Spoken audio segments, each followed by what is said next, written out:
Hi, welcome to today's show where we are going to be talking about what are the franchisee exit plan options. It is always said that when you're starting a new project or a new initiative or a new anything, that you should always start with the end in mind. And if you start with an end in mind, then you will be able to then decide better what should be the steps that you should be taking along the way. When it comes to franchising, you need to really think about why do you even get into franchising in the first place? For some of you, it was because you wanted to have financial freedom. For others, it's because you wanted to have time freedom. And for the majority of you, you wanted to have both. You wanted to have time and financial freedom. So that's really the thing that you need to think about as you are going through your franchise journey. But the reality is that the franchise journey is also at some point in time going to end. So you also need to keep in mind, what is that end? What would you want to be? Because if you're going to spend a lot of time and effort and money into building this enterprise, this legacy, what do you want to happen to it after you're no longer here? And so not only should you be thinking about what it is that you want to accomplish while you are here running it, but also at the end, where do you want that legacy, that work to go and to be? And so obviously a lot of franchisees have all kinds of different backgrounds. Some of you were professionals, whether they're electricians or plumbers or maybe doctors or therapists.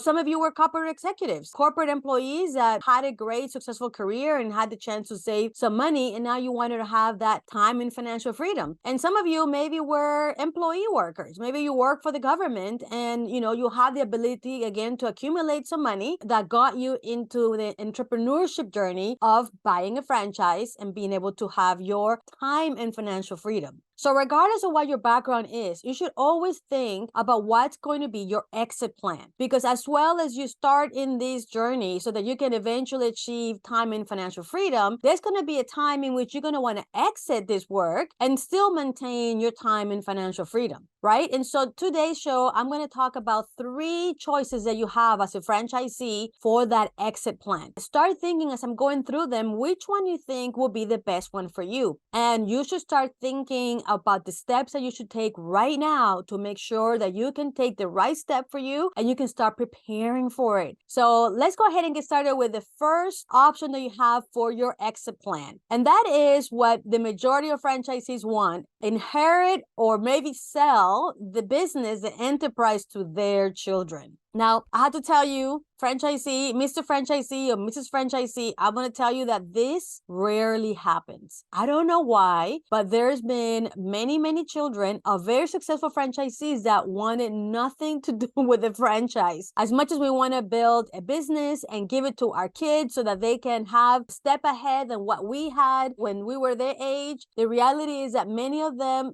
do not want it. And so you need to be aware of that. Now, if you are a franchisee or business owner that is lucky enough that your kids are interested in doing it, there are a couple of things that you need to take into consideration other than they just may not want it, right? One of the things you need to consider is that they may not know how to manage it. And the last thing you want to do is give your children a business that they do not know how to manage well and then potentially lose it all because of it. So if that is the option that you want to take and your kids in reality are interested, my suggestion is that you get them involved in the business as soon as possible, starting from the bottom, just what you did, so that they can truly understand the business. And when they get to have to manage it, they can make the proper decision so that they can protect the legacy that you have built and set them up for success. If the children are not prepared, children really at this point in time are probably adults, but if these adult, kids are not prepared to run the business successfully, it could end up being a very negative thing for them. Something else to consider is that if you don't do this, is that this legacy that you have built and worked so much for, that is going to be potentially destroyed or minimized, and you really don't want to do that. Something else about this option is that while you're still around, this is not going to be total freedom for you. Because if your kids are not properly prepared to run the business without you, at least for the first few years, you're going to have to be involved in helping them and guiding them along the way. So maybe that's not such a bad thing, because while you may not have total freedom, you will have a lot of freedom and you still will need to be around to help them and guide them. And I guess that might also be a great experience for you and your family. So that is exit plan number one, and that is to inherit or even sell the franchise to your kids. One more thing I want to say about that is that I've seen it happen both ways. Sometimes the parents just simply inherit the business to the children, and sometimes they actually sell the business to the children. And not always, but in general terms, the parents that have sold the business to the kids where it actually has cost them something to acquire, they really attack this business, or they actually handle it in a much different way when they themselves have skin in the game. So let's now talk about exit option number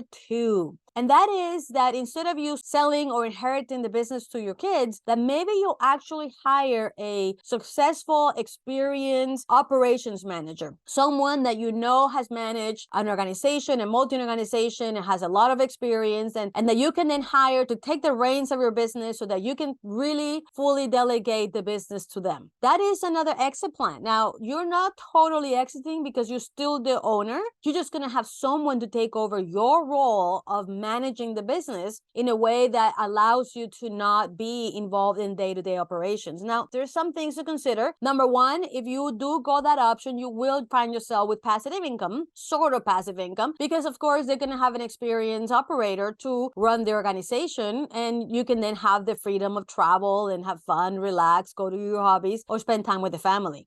But something else to consider is that when the person that owns the business is not at the front of the business and is not involved in day-to-day operations, the business results sometimes do go down. So it's something to consider, that even though this particular operator may be great at running the business, it might not be as great or as committed as you are as the actual business owner. And the other thing that you might consider is that you still don't have total freedom, because you do need to keep an eye on your business. You know what they say, trust but verify. I remember that back in 1997, I had been for the past 5 years in an international role, traveling every other week, if not, constantly being on the road. And I didn't want to travel anymore. And that's when I reached out to a couple of my franchisee clients. I worked for the corporation at the point, overseeing several countries. My franchisees that I supported, if any of them were interested in hiring me. And I actually was lucky enough that I got 3 offers, and I ended up going to run the master franchise of both Domino's Pizza and Dairy Queen in one particular place. And it was amazing. It was 2 brothers that owned the franchises, and one of them moved literally to New York and the other one went golfing. But of course, I was a very experienced operator, and I brought all of the corporate experience and structure to the brand. And we actually were able to increase sales double digit, increase profits double digit, and did well enough that eventually these owners sold the company to a public local company, and they did quite well. And eventually I, of course, exited and moved on to my next role. So that is a story in which I believe was a successful story. Do need to consider all the things that could happen. Like, again, profitability could go down if this person is not as committed as you are, and that you're still going to need to be around. Therefore, it's not total freedom. So that would be the second potential exit plan for you as a franchisee. The third potential exit plan for you, of course, is to sell. Simply to find a third-party organization to whom you can sell your business to completely. And now at this point, not only is all your cash out and all the hard work that you have done in the past years and maybe decades, now it is in the bank, and you can truly relax and totally give in your organization, but of course get the financial benefit from it. And at this point, I would say that this would be total freedom. This is the exit plan that will give you total freedom. You don't have to worry about your kids or your family running the business and still trying to support them. You won't have an operating,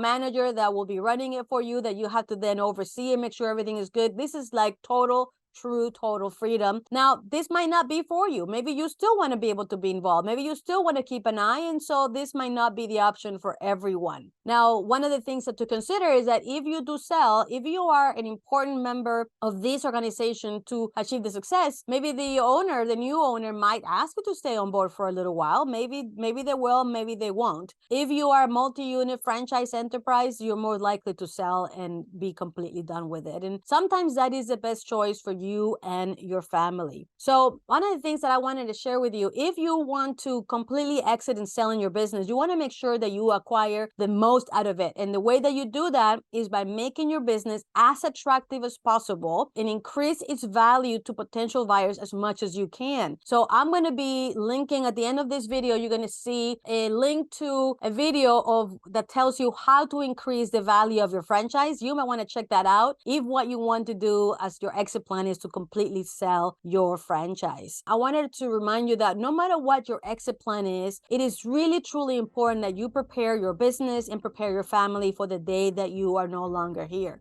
The reality is that, we're all alive, and at some point in time, we are all going to not be here anymore. And one of the things that I notice is that when sometimes people pass away unexpectedly and they do not properly plan for that day, that the mess that is left behind can actually not only destroy the company, but destroy your family. So please do a succession plan, do a planning for when you're not here, whether it is through wills or trust, so that whatever happens when you're not there, one of the things that is going to be something to be left behind for your loved ones to deal with is what to do with your business and what to do with your money. So if you really truly care about the legacy of your business and really truly care about your family, please make sure that you have a plan properly documented and designed so that when you're gone, that they miss you and there is no issues that is left behind for them. So if you'd like to learn more about how you can increase the value of your business, not only can you watch the video that I referred to you, but you might want to explore our command program. This is a program designed for franchisees to implement their business management systems they need so that they can delegate operations and increase profitability. So regardless of what exit plan you'd want, whether it's delegate it or sell it or inherit it to your children, or maybe put an operations manager to oversee your organization, or maybe sell it, the more that you have systems in place so that the business can run without you, the better is going to be the value of the business and the setup of the people that are going to be left in charge for them to be successful. So if you want to let the people be successful or set them up for success, you might want to explore our command program for franchisees. If you want to learn more, all you need to do is go to americanfranchiseacademy.com/programs and choose the command program. And then maybe that is a way that can help you prepare for the next step in your franchise journey.